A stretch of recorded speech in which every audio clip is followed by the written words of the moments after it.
সকলে মোক প্ৰায়ে সুধি থাকে যে 10,000 টকাৰ যিখন আঁচনি আছিল সেই আঁচনিখন আমি কেতিয়াকৈ আৰম্ভ কৰিম। মোক দুই এজনে সুধি আছে অসম পুলিচৰ ৰিটেন কেতিয়া হ'ব।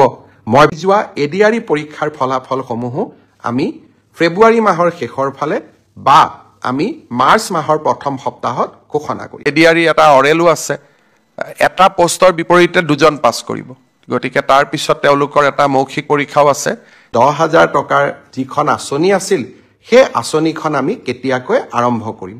ইতিমধ্যে সেই আঁচনিখনৰো প্ৰথম হিতাধিকাৰীৰ প্ৰথম তালিকাখন জিলা পৰ্যায়ত এই আঁচনিখনৰ হিতাধিকাৰীসকলক চূড়ান্তভাৱে নিৰ্বাচনৰ প্ৰক্ৰিয়া আমি ফেব্ৰুৱাৰী মাহত আৰম্ভ কৰিম।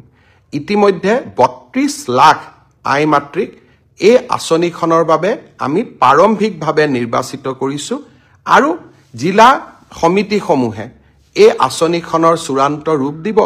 কম বেছি পৰিমাণে মই আশা কৰোঁ যে প্ৰায় 28ৰ পৰা 29 লাখ অসম পুলিচৰ ৰিটেন কেতিয়া হ'ব।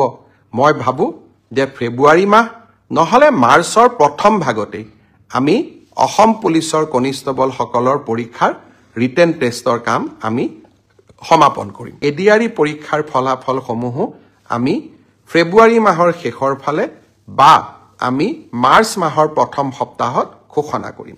এডিআৰই আমি কৈছোঁ না 10 মে'ত আমি নিযুক্তি দিম, তাৰ আগত আমি নকৰোঁৱে। আমাৰ প্লেনিংটোৱে হ'ল যে 10 মে'ত আমি 35,000 চাকৰি আমি দিম, এডুকেশ্যন ডিপাৰ্টমেণ্ট, পুলিচ।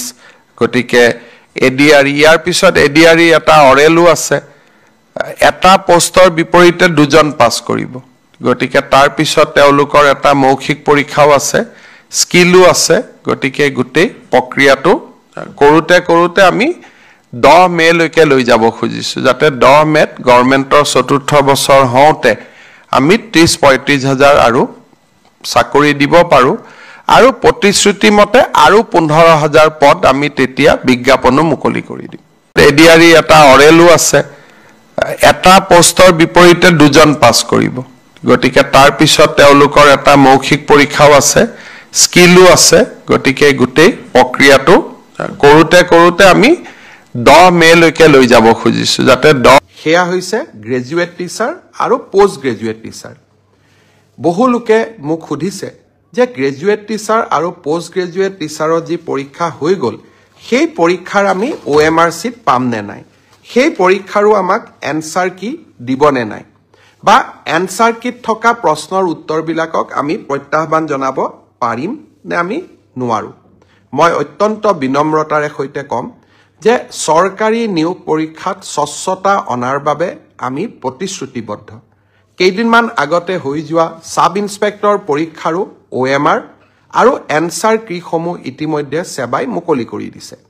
হাইস্কুলৰ যি গ্ৰেজুৱেট আৰু উচ্চতৰ মাধ্যমিক বিদ্যালয়ৰ যি পষ্ট গ্ৰেজুৱেট টিচাৰ 7,000 পদৰ বাবে যি পৰীক্ষা হৈ গ'ল সেই পৰীক্ষাৰো এনচাৰ কি আৰু পদৰ সংখ্যাটো অলপ মোৰ ইফাল সিফাল হ'ব পাৰে, কিন্তু পৰীক্ষাটোৰ আনচাৰ কি আৰু OMR চিটসমূহ পৰীক্ষাৰ্থীসকলে যাতে পায় তাৰ ব্যৱস্থা অহা এসপ্তাহৰ ভিতৰতে সেৱাই কৰি দিব আৰু স্বচ্ছতাৰ ক্ষেত্ৰত আমি ক'তো কম্প্ৰমাইজ নকৰাকৈ আমি আগবাঢ়ি যাম।